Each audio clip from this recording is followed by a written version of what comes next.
ऋषि कंडू, जिसने स्वर्ग की अप्सरा प्रमलोचा के आकर्षण में आकर लगातार 907 सालों तक संभोग किया था। अब आप यह सोच रहे होंगे कि लगातार 907 सालों तक संभोग कैसे संभव है और ऋषि कंडू को 907 वर्षों तक संभोग क्यों करना पड़ा। इस प्रश्न का उत्तर हम पुराणों में वर्णित ऋषि कंडू और प्रमलोचा की कहानी के माध्यम से समझेंगे। जहां कहीं भी अप्सराओं का नाम आता है वहां स्वयं ही इंद्रदेव का नाम भी आता है। यह बात वेद पुराणों में वर्णित है कि इंद्रदेव स्वर्ग के देवता थे और अपना काम निकालने के लिए छल कपट का सहारा लेने से भी बाज नहीं आते थे। एक बार ऐसा ही हुआ जब ऋषियों में श्रेष्ठ ऋषि कंडू गोमती नदी के किनारे घोर तपस्या में लीन थे। तब देवराज इंद्र को यह भय सताने लगा कि कहीं तपस्या के वरदान में ऋषि कंडू स्वर्ग ना मांग ले। तब ऋषि कंडू की तपस्या भंग करने के लिए देवराज इंद्र ने स्वर्ग की अप्सरा प्रमलोचा को उनके पास भेजा। फिर प्रमलोचा ने अपने नैन नक्श से ऋषि कंडू को सम्मोहित कर लिया।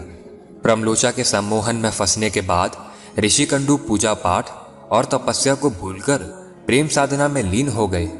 योजना के अनुसार इंद्र और प्रमलोचा का काम हो चुका था।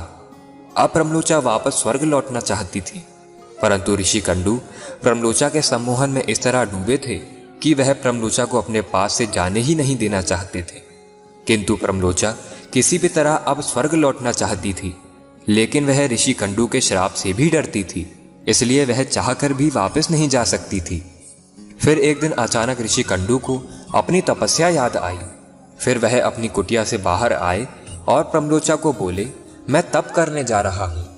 तब प्रमलोचा बोली, इतने साल हो गए, अब तुम्हें अपनी तपस्या याद आई है।